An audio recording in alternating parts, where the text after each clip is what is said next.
ہمارے ذہنوں میں جو معیارات بیٹھے ہوئے ہیں وہ کیا ہے؟ کامیابی پیسے سے ہے، کامیابی جائیداد سے ہے، کامیابی کاروبار سے ہے، کامیابی شہرت سے ہے، کامیابی اقتدار سے ہے۔ یہ معیارات ہے۔ جو جتنا دولت مند اتنا کامیاب، جو جتنا مشہور اتنا کامیاب، جو جتنا پاپولر اتنا کامیاب، جو حکومت پر پہنچ گیا کامیاب، جس نے بڑا کاروبار جما لیا کامیاب، جس نے بہت جائیداد بنا لی کامیاب۔ یہی ہے اصل میں ساری بیس کی گانٹھ۔ جو تصور کامیابی کا ہوگا اسی کے مطابق آپ کی بھاگ دوڑ ہوگی، اسی کے لیے جد و جہد ہوگی، اسی کے لیے توانائیاں صرف ہوگی، اسی کے لیے دن رات کی مشقت ہوگی۔ یہ ہے اصل شے جس کی یہاں نفی ہو رہی ہے۔ کامیابی دولت سے نہیں، کامیابی شہرت سے نہیں، کامیابی اقتدار اور طاقت اور حکومت سے نہیں، بلکہ کامیابی ہے ایمان سے، عمل صالح سے، تواصی بالحق سے، تواصی بالصبر۔ آپ غور کیجئے اس نقطہ نظر کا، اس ایٹیچیوڈ کا، یہ جو مینٹل ایٹیچیوڈ ہے، اس کا بدل جانا ہی انسانی شخصیت کے اندر انقلاب پر پڑتا ہے۔ اب آپ کا نتیجہ کیا نکلا؟ اگر تو دولت سے کامیابی ہوتی تو قارون بہت کامیاب ہوتا، اگر حکومت سے کامیابی ہوتی تو فرعون اور نمرود بہت کامیاب ہوتا۔ کامیابی ان سے نہیں ہوتی۔ کامیابی انسان دولت میں قارون کی دولت تک پہنچ گیا اور دنیا میں دبدبہ اور اقتدار اور سلطنت اور حکومت کے اعتبار سے وہ نمرود اور فرعون کا مقام حاصل کر لیا۔ وہ ناکام ہے، خائب ہے، خاسر ہے، برباد ہے۔ اور ابو ذر غفاری کامیاب ہے، چاہے ان کے پاس کچھ نہیں، جھونپڑی تک نہیں، کوئی گھر نہیں۔ حضور نے فرمایا ہے اللہ کے کچھ بندے ایسے ہوتے ہیں جو کسی محفل میں جانا چاہیں تو انہیں اجازت نہ ملے، جو کہیں اگر رشتہ کرنا چاہے کوئی ان سے رشتہ کرنے کو تیار نہیں، کہیں کوئی سفارش کرنا چاہے تو ان کی کوئی بات ہی نہ سنے۔ لیکن اللہ کے ہاں ان کا وہ مقام ہے کہ اگر بھولے سے بھی کسی بات پر قسم کھا بیٹھتے تو اللہ ان کی قسم کی لاج رکھتا ہے۔ یہ ہے فرق، یہ جان لیجیے اچھی طرح۔ اس بات کا مان لینا آسان، اس پر سبحان اللہ کہنا آسان، لیکن اس کے مطابق آپ کے اپنے ذہن کا بدل جانا بہت مشکل ہے۔ اس لیے کہ ہم متاثر ہوتے ہیں اپنے ماحول سے۔ وہ بڑا محل ہے، دیکھ کر ایک دفعہ جھجری آتی، وہ بڑی سی 20 فٹ لمبی کار سناٹے کے ساتھ آپ کے پاس سے گزر گئی۔ ایک دفعہ اعصاب کے اندر ارتعاش ہوتا، محسوس ہوتا ہے بڑے یہ نصیبے والے لوگ ہیں، بڑے خوش نصیب، بڑے کامیاب، حالانکہ کچھ معلوم نہیں۔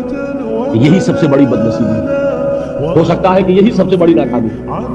اگر ذہنوں میں یہ بات بیٹھ جائے کامیابی کس شے سے، یہی وجہ دیکھیے قرآن مجید میں بارہا آپ دیکھیں اولئک هم المفلحون، یہ ہے لوگ کامیاب ہوتے۔ آج یہ آپ نے نماز میں وہ آیات سنی، یا ایھا الذین آمنوا ارکعوا واسجدوا واعبدوا ربکم وافعلوا الخیر لعلکم تفلحون۔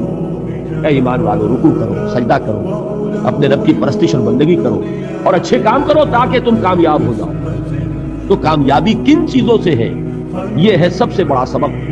یہ ہمارے دل میں اگر بات بیٹھ جائے، ٹھک جائے، زندگی بدل جائے گی، صبح و شام بدل جائیں گے، نقشے بدل جائیں گے، بھاگ دوڑ کا رنگ بدل جائے گا، ویلیو سٹرکچر بدل جائے گا۔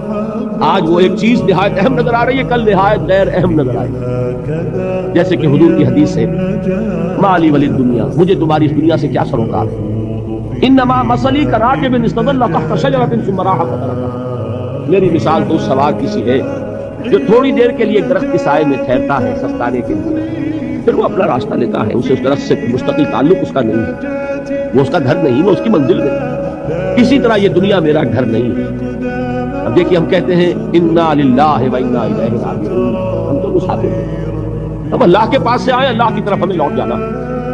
کن فی الدنیا کانک غریب و عابر سبیل، حضور فرماتے ہیں دنیا میں ایسے رہو جیسے کہ تم اجنبی ہو یا راہ چلتے مسافر۔ لیکن یہ طرز عمل کب ہوگا؟ جبکہ یہ آیت ہمارے ذہنوں کے اندر بیٹھ گئی ہو، والعصر ان الانسان لفی خسر الا الذین آمنوا وعملوا الصالحات وتواصوا بالحق وتواصوا بالصبر۔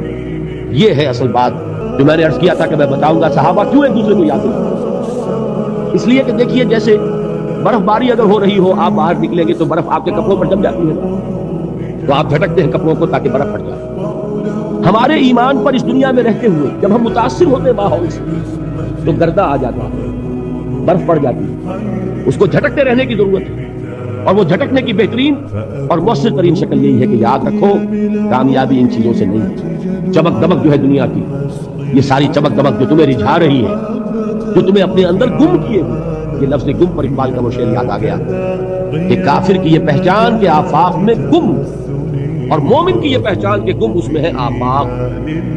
تم گم نہ ہو کر رہ جاؤ، اس میں مبہوت نہ ہو کر رہ جاؤ، مرعوب نہ ہو کر رہ جاؤ، دنیا ہی کی محبت تمہارے اوپر ڈیرے نہ ڈالے، تمہارے دلوں کے اوپر مسلط نہ ہو جائے۔ لہذا تازہ کرتے رہا کرو، والعصر ان الانسان لفی خسر الا الذین آمنوا وعملوا الصالحات وتواصوا بالحق وتواصوا بالصبر۔ پھر یاد کر لو، پھر تازہ کر لو اپنے اس یقین کو کہ کامیابی دولت سے نہیں، کامیابی ثروت سے نہیں، کامیابی اقتدار سے نہیں، کامیابی شہرت سے نہیں، کامیابی جائیداد سے نہیں، کامیابی ہے ایمان سے، کامیابی ہے عمل صالح سے، کامیابی ہے تواصی بالحق سے، کامیابی ہے تواصی بالصبر سے۔ یہ چار چیزیں ہیں کہ جو کامیابی کے لوازم ہیں۔